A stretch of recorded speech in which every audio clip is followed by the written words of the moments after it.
Hi boys and girls, it's Shane and Jennifer. Isn't she lovely? I'm going to look at this house to see if they get their deposit back after renting from us for 16 months. So this house rents for $1,100 a month. It's a 3-bedroom and the yard is grown up really bad already. And look at all this on the porch.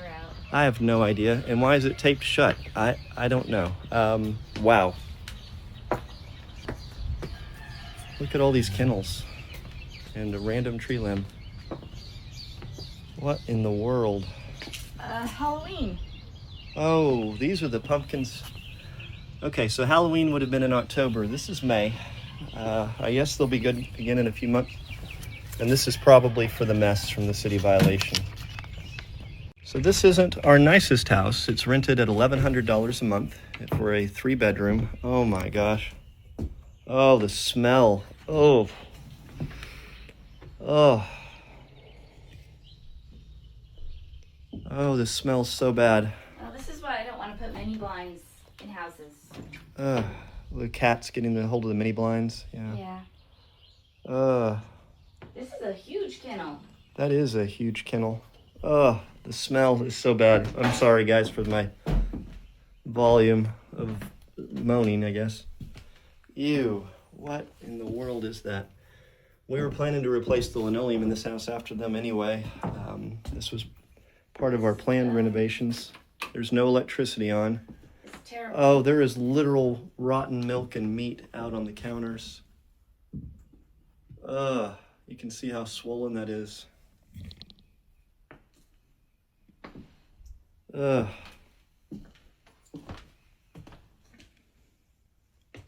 my God, this is not okay. Yeah,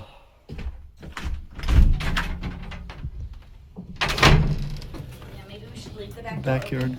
Yeah, we're just gonna let the back door air out. That's probably a good idea, dear. Okay. I guess that's the fridge they were using. That's why they put the other one outside, I suppose. They didn't let me know the fridge wasn't working. Like it's been leaking anyway. Well, I guess power. See what we have back here. Oh my God.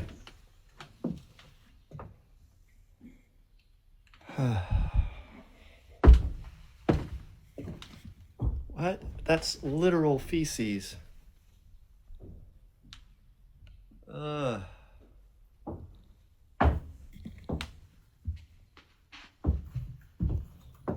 this house is not like fancier. It was clean. It was so clean when they moved in.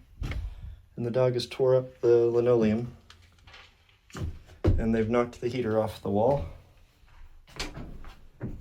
And part of the bath is missing. What? Well, and the toilet lid. Probably broke that at some point. Oh. Hi, Shane.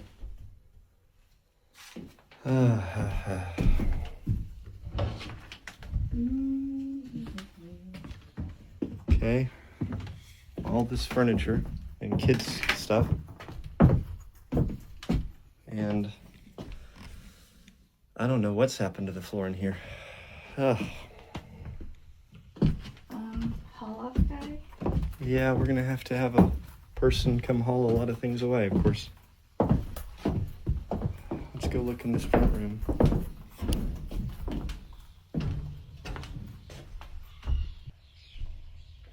And this carpet's all coming out. That's been on the bucket list, was to get rid of the linoleum and get rid of the carpet in between tenants, but now we just have to clean everything. The carpet still has to come out. Yeah, well, we've got to clean it before we can even start taking the carpet out. So if you wonder why landlords charge deposits, well, there you go. This is going to cost me more than the deposit to clean, and they were more than a month behind on rent before they left. So I'm out probably at least $3,000 or $4,000 on this house. I'm at my house that was trashed and covered with feces, and I've just been to the carpet store and found these samples. Look at this blue carpet. This stuff is so cheap. They'll practically give it to me because nobody wants to buy it anymore. I'm going to see if I can use this to give this house the good old landlord special and make the floors that were covered in poop not so nasty anymore. Maybe teach you a tip or two along the way. So as you can see, we've stripped out the old carpets and everything that are in here. And I've got 3 of the cheapest things I could find possible And we're gonna see which one of these is gonna work for the house in here. And you're not gonna believe how amazing this is going to look once we get the right carpet. I'm excited to show you guys how this goes. Since this is the cheapest one I have, I think we're gonna start with it. I'm not a big fan of corners in my rooms anyway, so we're gonna go ahead and paint a circle on this carpet, just using this green spray paint. I'm just gonna take my utility knife and cut around where my circle is. I don't need to worry about making it too perfect.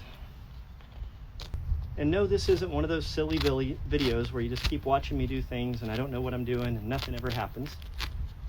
If you follow Shane, things are always going to happen. So I think that's going to work. This was the exact area that was covered with feces, but we've got all the old carpet out and I've spent a little bit of time on this floor. This is off of a roll, and it's a microfiber cloth that comes on a big roll.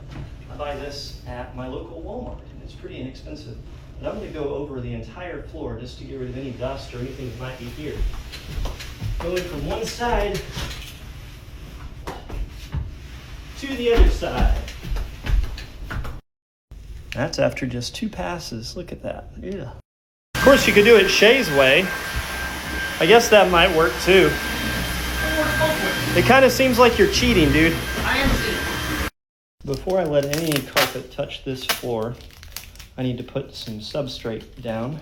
And the way I'm going to do that, I'm going to take some tape and just touch this roller with some tape to take any lint or scraggly, hairy parts off this roller before we use it.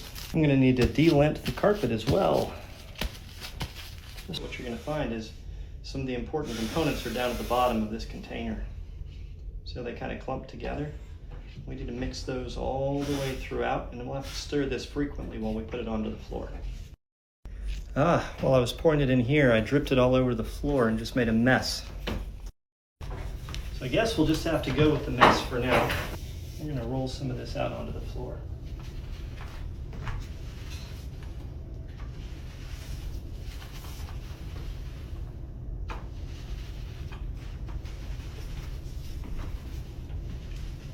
Go sideways. Now I'm going to come back with a hand brush and get it right up to the edges. So I can just take from some of these puddles. I like to use just a cheap disposable brush when I'm doing this job. Most of my painting I use expensive brushes, but this, just a nice cheap disposable. Okay, so now let's put the carpet down. All I'm going to do is flip it over, just like that. Then I'm going to set my buffer right onto that carpet pad, like that.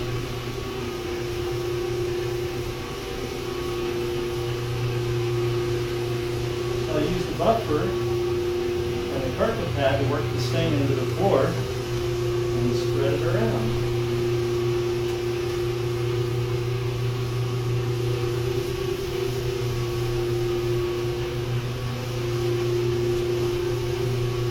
Sometimes the carpet I get doesn't work real well, and so I get more than one kind just in case for whatever reason the carpet doesn't work great. This one's kind of making a little bit of a splatter pattern, but I think we can work with this. I think this is going to be all right. If I need to change to a different carpet, I will in just a minute. Other landlords take note. If I wanted to carpet this entire house, it would have cost me thousands and thousands of dollars. Several thousand. This is like a 1,500 square foot house. It would have probably cost me $3,000 minimum just to put some carpets in that are just going to get destroyed in no time. To redo these hardwood floors is going to end up costing me about $500 in materials, most of it being the floor finish itself and some sandpaper. Now I own my sanders, that does help. But you can rent sanders reasonably inexpensively and still save some money. And your tenants will thank you for it. They really will.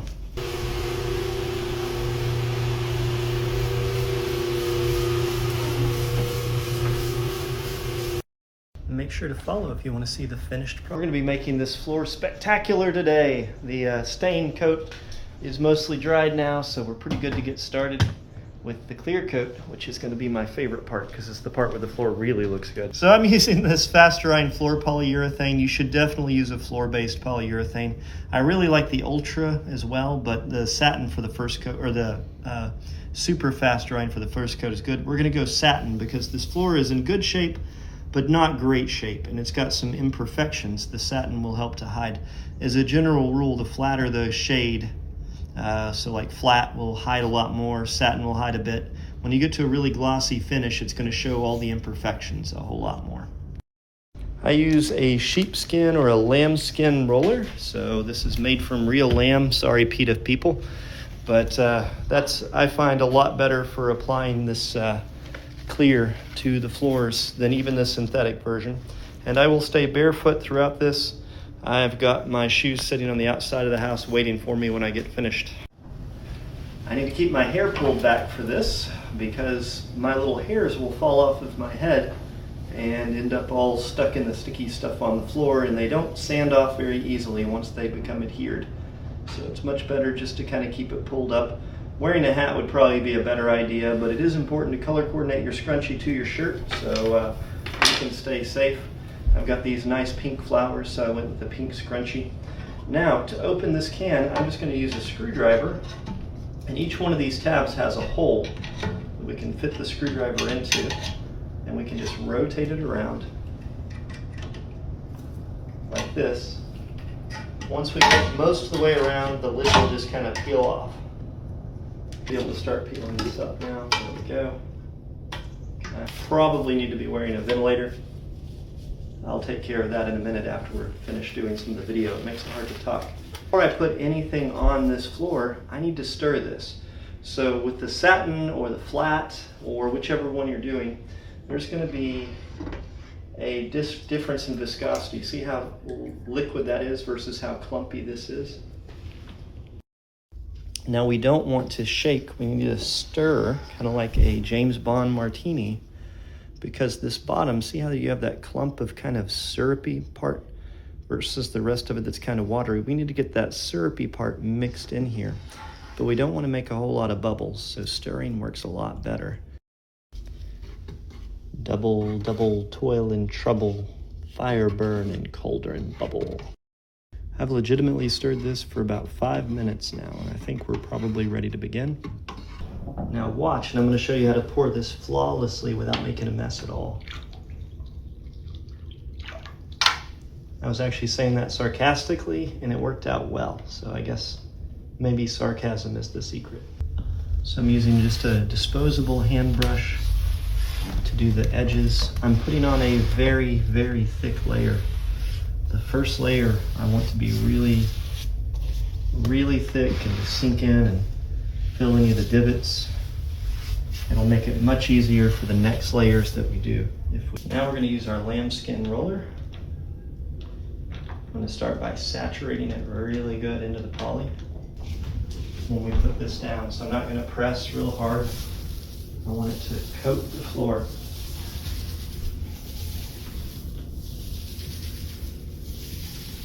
I don't know if it really makes a difference, but I've always been told to roll it on with the grain.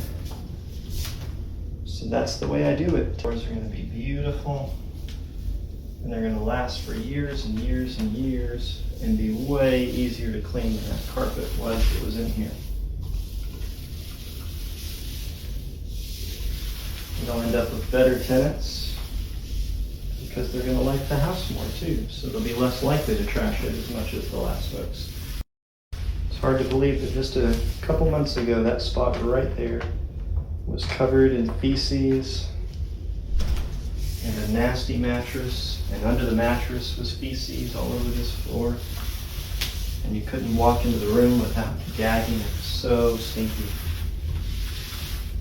And now it's beautiful. A lot of people thought there was no hope for this house when we started because of how bad the condition was. If you saw the viral video, you might understand. But sometimes our lives are a mess just like this house was. And we wouldn't want people to just give up on our lives and say, oh, your life just stinks. There's no hope.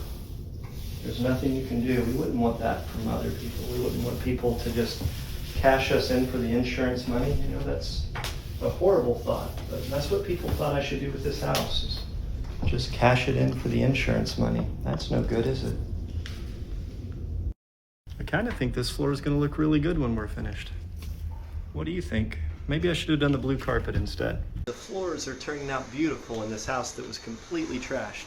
And I want to share a couple quick hacks for you that will help you maybe get a deposit back from your landlord, or possibly help you with a home that you own, or if you're a landlord and you need to clean up something between tenants. This is how we do a couple tasks that are very common. So what I have on the walls is some crayon, some kind of ink.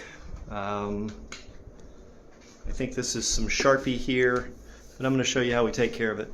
This is simple green. I like it as a cleaner. We're going to use it first to get rid of anything that will come off, and also to remove any residues on the wall. And obviously not much of that is coming off, although you can see the nastiness. Magic erasers. So these are great for the crayon. So I think this is a mixture of some colored pencil and some regular pencil and some ink pen and some crayon. We're going to wet it all down with some simple green. Now I'm going to use the magic eraser on it. See how much of it goes away. Look at that. That magic eraser is so good on crayon. This is the best tool for removing crayon that I have found.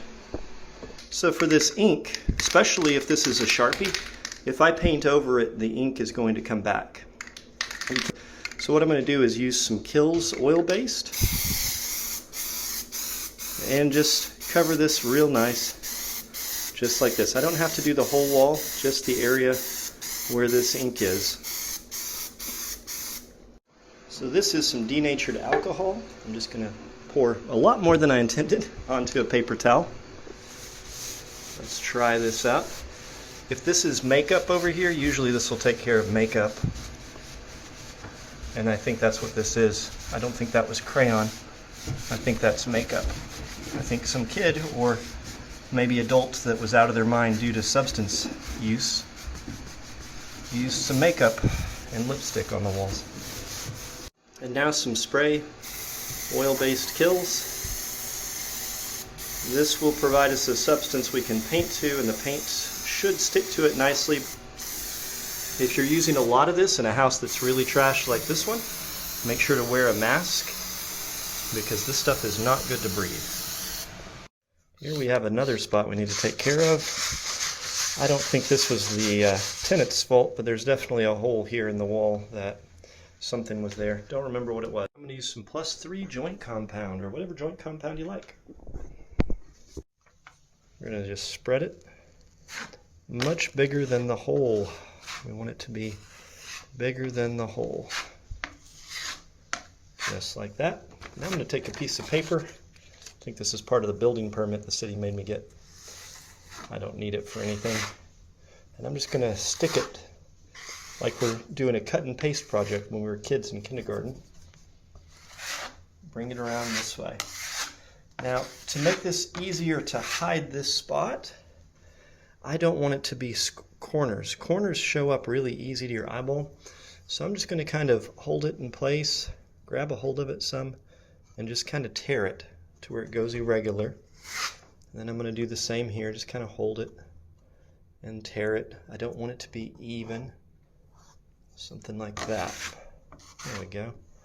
Now I'm going to stretch that out. We still have a flat line there. Your brain just sees these flat lines so easily.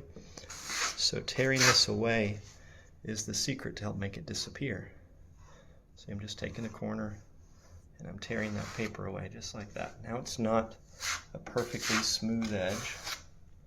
Same thing over here. I'm going to tear some of that away. There we go.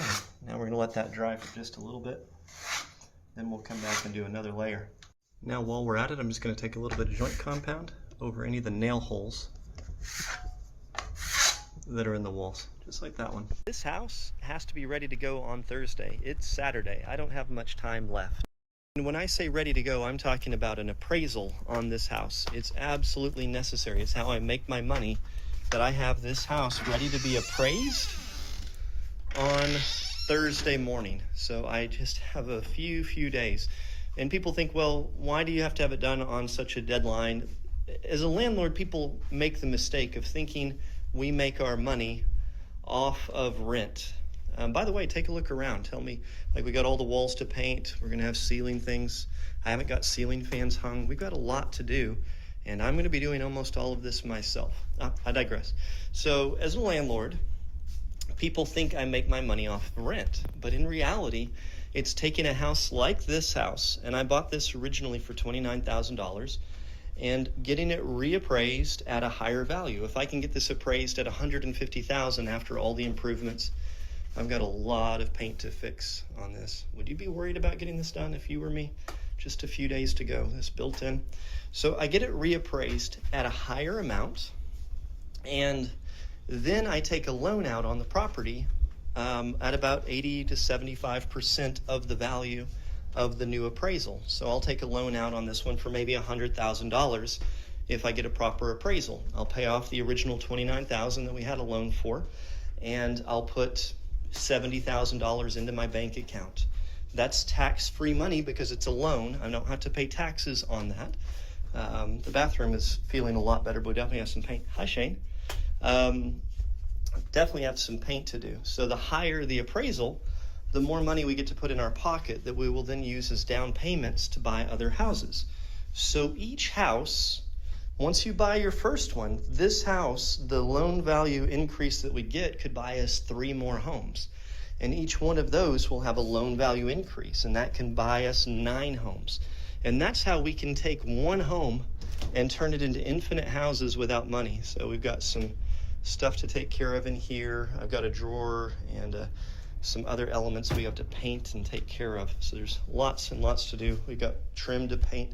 You may not be able to tell from that distance, but if I get up close, you can see all of this is going to have to be painted and taken care of. So by buying your first property, you will be able to buy many, many more properties as long as you can manage your appraisals and everything else. Here's where the termite damage on the floor was. We're going to have some really cool before and after from where this house was trashed that I'm going to be able to publish here in just a few days. We'll publish like a side-by-side walkthrough, so you want to make sure to follow so you can see how all of this turns out. What do you think? Am I screwed, or am I going to be able to get this done? Let me know in the comments. Tell me what you think I should fix that would increase the value of this home the most. What are the things you see that are in most need of fixing? Obviously, I can't fix everything. I'd love to get rid of the drop ceiling, but we're just going to end up having to put new drop ceiling tiles in. We're not going to be able to have time to re-sheetrock this and get finished. I only have 3 days to finish this house. Let's see how much I have to do. Still have the mess on the porch I got to take care of, but let's go inside. I need to get some paint on this door for sure. Take care of the squeaking. So this home is getting appraised in 3 days. We have the ceiling tiles that are out of place. I'm missing a ceiling fan. We've got patches on the walls that need to be painted. Actually, all the walls need to be painted still. We've been painting trim. We did get this ceiling fan installed yesterday, so that's cool. I want to replace these bulbs with something a little bit more decorative. I love these fixtures, but they need to have like a flame bulb instead of something like that. Do you like those? I think they're cool. I like vintage sconces like that. I like the fixture in here, but we do need to clean it. We've got to replace all the vents for that. I've got to deal with the kitchen backsplash and countertop. If you saw the video of this where it was trashed, this is where all the rotten meat was that was just oozing out onto the counters. We got the built-ins painted. Laundry area is looking pretty good. We do need some paint on the walls, but I think we're getting pretty close on there, and we definitely have some wall paint to do in this area. That light fixture I love, but it is very dirty. We can see all the little fly specks and stuff from all the insects that were swarming inside this house. So that is something we're gonna have to clean. I've gotten the doors put back in place, but I do need to reconnect these hinges a little better, and the doors need to be sanded and cleaned and painted. We got this ceiling fan installed. I've got a ceiling tile that we're gonna fix. All of this has to be done in 3 days. Do you think there's any chance of me getting all this done in 3 days? Sometimes I wonder. Sometimes I feel like I overdo it. This cabinet has got to be painted. I started to work on it last night and just ran out of time, so I've got to paint all of that cabinet. Shower's pretty good other than cleaning. We got to repaint this return air vent, clean around the toilet where it's all dirty. Mostly good in here. Of course, wall paint throughout the whole house. Apparently I need to get the doorknob for this going as well and patch these holes. Then we have this room. All the walls in here need to be painted.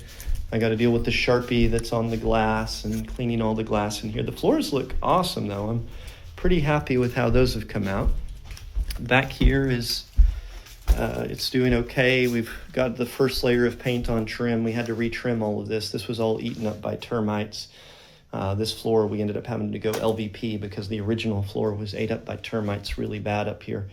We've got cleaning to do. We've got paint on the wall.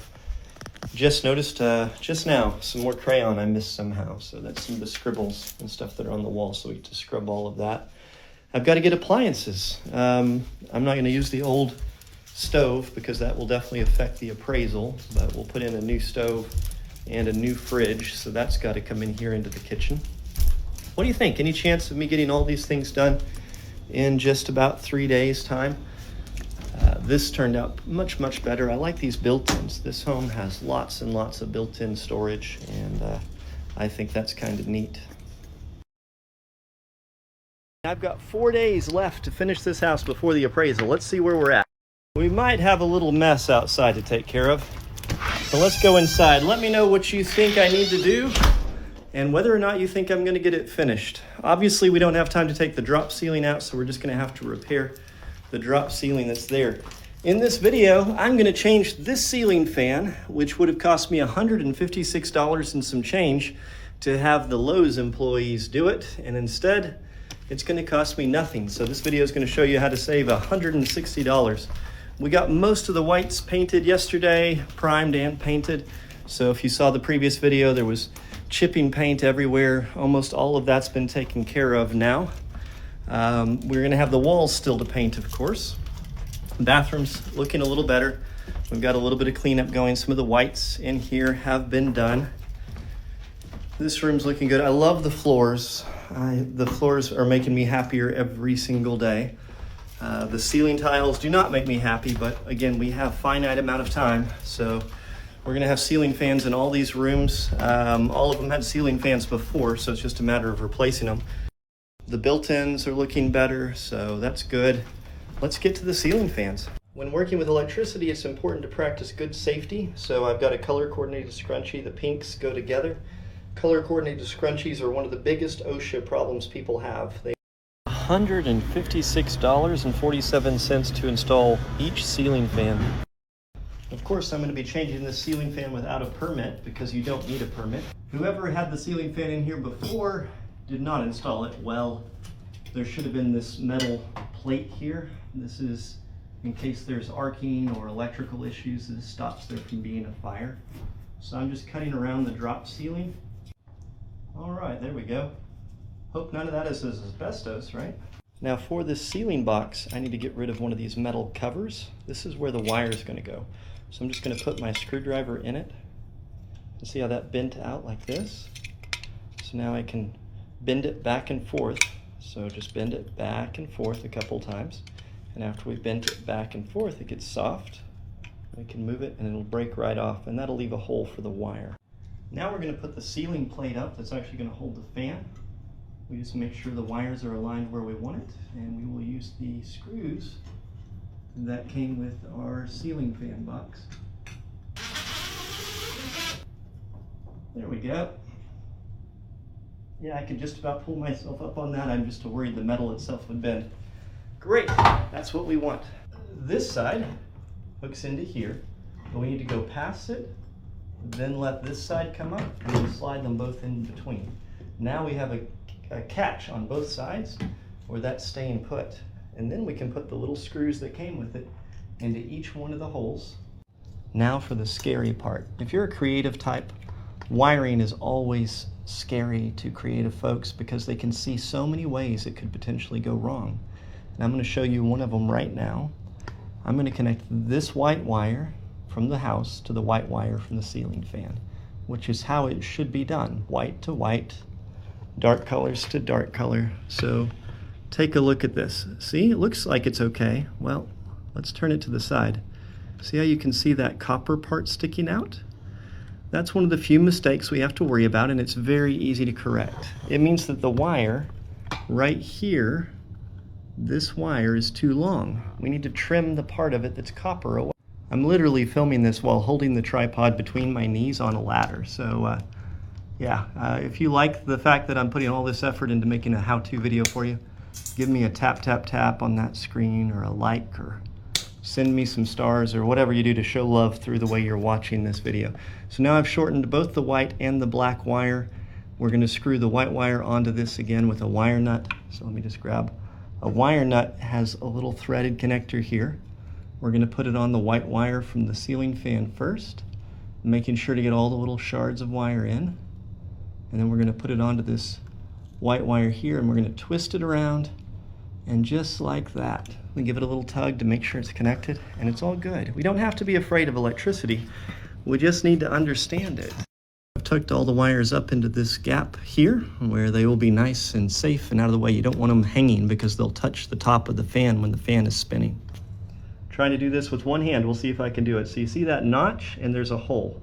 So what I've done is I've taken the screw out right at the top of your screen there. You should be able to see the screw that's sticking out, and then there's a missing one that's a hole. So what I'm going to do is try to align one-handed while holding a tripod. There we go. So we align that screw to the notch, then I give it a twist, and now that's going to hold it in place while I tighten the other screw in. So to attach the fan blades, we need to remove these screws that go all the way around the outside. That's what the fan blades will attach to. Make sure not to lose these screws. So on a ceiling fan, we're going to have two different color blades. It doesn't matter which color you choose for your fan. Choose the one that works best with your decor. I think I'm going to go with this black color because I think it's going to accent the floor nicely. So I want to think about that and make sure it matches to the bracket so that the black side will be down whenever this shows. So I'm putting my bracket on here. There'll usually be little round red things, but sometimes they're rubber, or sometimes there's some type of paper-like product. They're going to sit right on top of each one of the screw holes. Then you're going to take these screws that come with it and put right through that and tighten them up. Now you can do this with a hand screwdriver. Most tasks on a ceiling fan I do with a hand screwdriver, but this is tedious and relatively easy to do on the ground, so I like to use an electric. This ceiling fan has 5 blades. For some reason, I don't know why we have a bias towards this, but we will pay more for ceiling fans with odd numbers of blades. Seriously, if you go look in a hardware store right now, the most expensive ceiling fans are going to have 3 blades or 5 blades or 7 blades, and the cheapest ceiling fans are going to have 4 blades. Almost always. Now we just hold the fan blades upside down and screw each one of the blades into place. Most ceiling fans have a light kit that's going to connect at this time. So this one has 3 screws, and most of them will have 3 screws. We're going to take those out and make sure this notch lines up to the switch that changes the direction of the fan blades. So right here, there's a spot for that notch. And if you don't know about it, your ceiling fan has a switch. Down is for summertime. It makes the fan blow on you. Up is for wintertime. It makes the fan blow the heat off of the ceiling, but it doesn't blow down on you, so it doesn't cool you off. So it's, for some of you, it may already be wintertime and it's time to switch your fan blades. If you learned something from this video, make sure to share it and repost it so more people can learn something. And if I taught you a fact or two, comment and let me know. It always makes me feel good when I get comments from people that learned new things. So the white is connected to the white. I once had a dream that I was changing a light bulb with Ronald Reagan. It's a true story. I had this dream. I should tell you the story of that dream sometime, maybe in another video. This video is probably already going to be long enough as it is. All right. Oh, the ceiling fan is spinning. Ah, I have an idea. Now I don't have an idea. Ah, I have an idea. One final tricky part is the ceiling fan's chain needs to go through a hole right here. That way it can go through the center of the glass. Okay, now we fit this up and into place. It always feels so good to accomplish something. and save some money in the process. Let's do 2 more ceiling fans. I'm gonna save $460 something today. We have 2 days left to finish. And somehow the mess out here keeps getting bigger. I guess that's just part of the process, isn't it? 2 days. How long we have to finish. So we're testing a paint color here.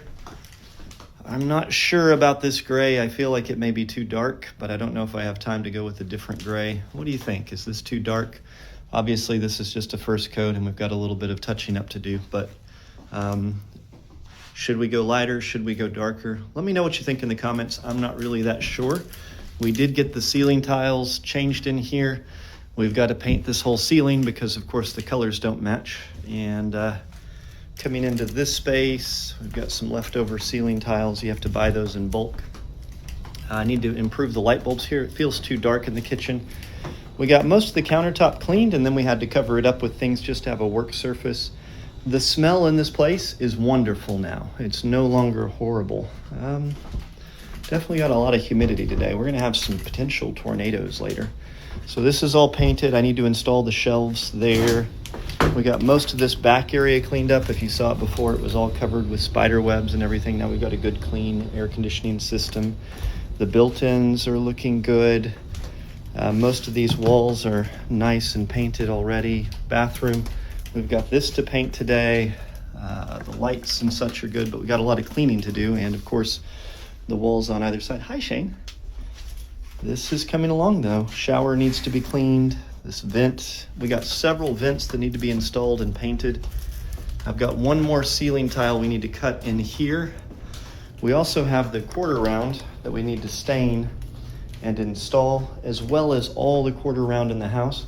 We also have the shelves that are going to install here to be a built-in. We need to do some painting and installation on those shelves. All of this has to be done by tomorrow evening. It may be a late night tonight. This door still isn't painted. Most of the doors we've gotten repainted. This room, of course, isn't painted. I've got a ceiling fan to install in the living room, but I think most of the other ceiling fans are already ready to go. We've got to do the quarter round in here.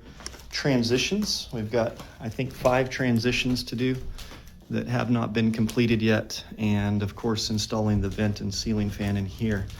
What do you think? It's real easy to get overwhelmed at this point in a project, and I don't know why this is the case for me, but I actually feel really good right now.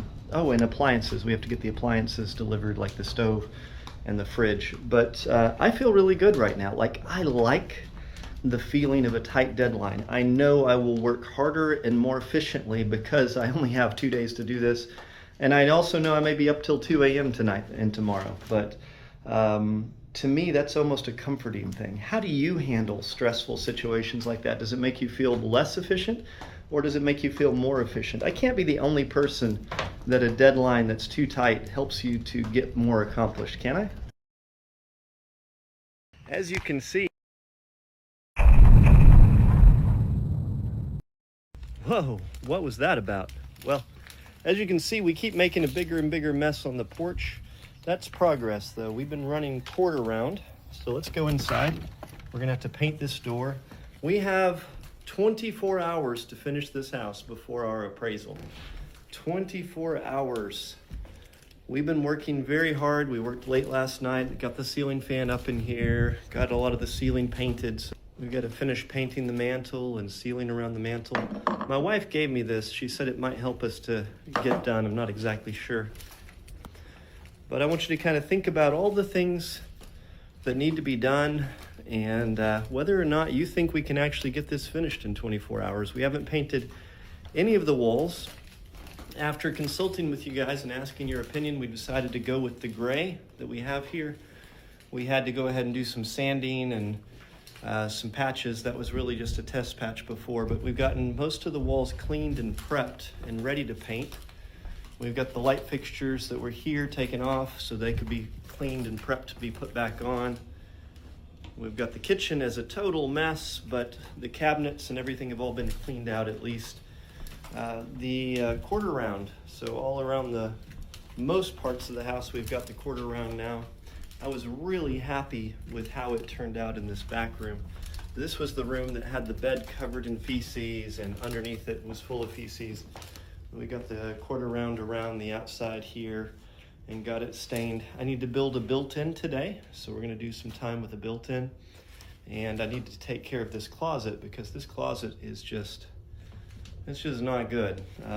So the door, that closet, that's on my list of things to take care of today.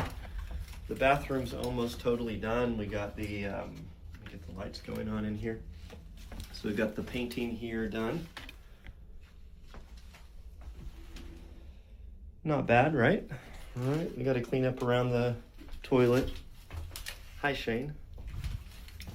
Then let's see, in here we still have wall painting to do, and I don't have the quarter round ran in this room yet, but it's mostly ready to go. We've got the floor transitions here, here, and into the back utility room. We have to do the floor transitions. So we definitely still have some of those things to work on. I'm wanting to change all the switches and most of the outlets today. Most of these were probably put in the 70s or 80s, and I think that updating the switches to modern switches will just feel a lot better and look a lot less gross. What do you think? Is there any chance of us getting this place finished on time? Make sure to follow, and we'll do the whole appraisal tomorrow. I've already gotten the guy to agree to do a video with us, so hopefully you can learn about appraisals and the surprising things that don't matter about your appraisal versus the surprising things that do matter. Hi boys and girls, it's Shane and Jennifer. Isn't she incredible?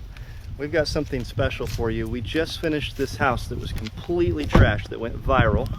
We finished it at 4:30 a.m. Our appraisal's happening in about 5 minutes. The appraiser's going to be here at any moment. And Jennifer has yet to see what any of this looks like. Isn't that right, dear? Yeah. You excited to see how good it is? I am super excited. How does it feel already? It feels so much better. Do you not miss the pumpkins? I do not miss the pumpkin. We're gonna pin the trashed video of this house, or we're gonna maybe cut in some clips of it so you can see some before and afters. So it's rented at $1,100 a month for a 3-bedroom. Oh my gosh. Oh, the smell. Oh. Oh. Oh, this smells so bad. Ew, what in the world is that? We were planning to replace the linoleum in this house after them anyway. This was part of our planned renovations. There's no electricity on. It's terrible. Oh, there is literal rotten milk and meat out on the counters. You can see how swollen that is.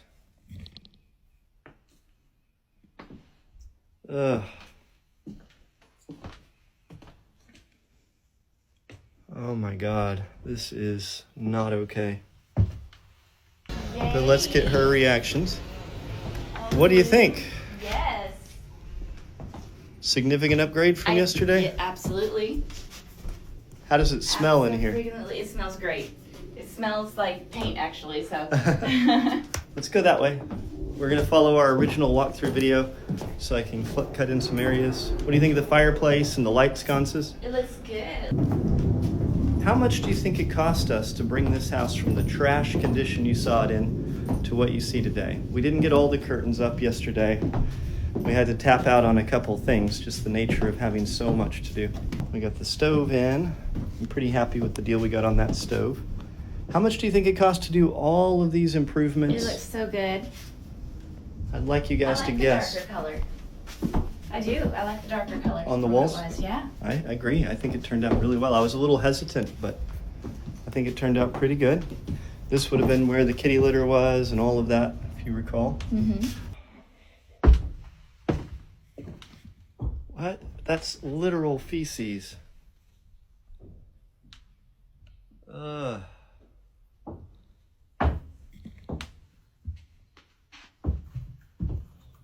And this house is not like fancier. It was clean. It was so clean when they moved in. And the dog has tore up the linoleum. And they've knocked the heater off the wall.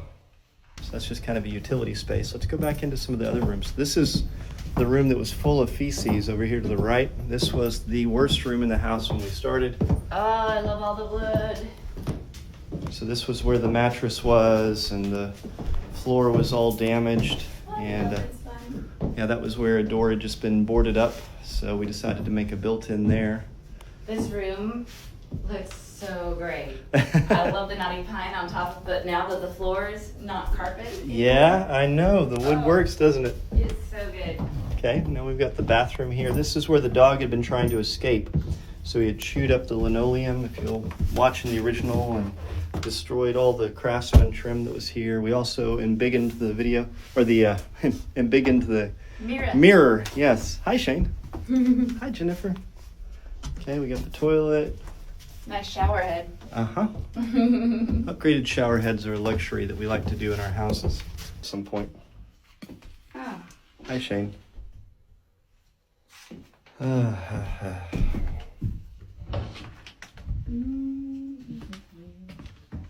Okay. All this furniture and kids' stuff. And I don't know what's happened to the floor in here. Okay, then we have this space. Of course, all the electrical's been updated, outlets and everything. What do you think? It's beautiful. So the appraiser is going to let us do an interview when he gets here. This should be interesting to see. Very exciting.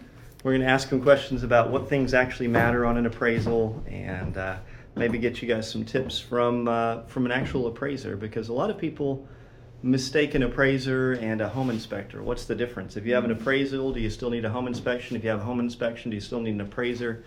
We'll answer some of those questions.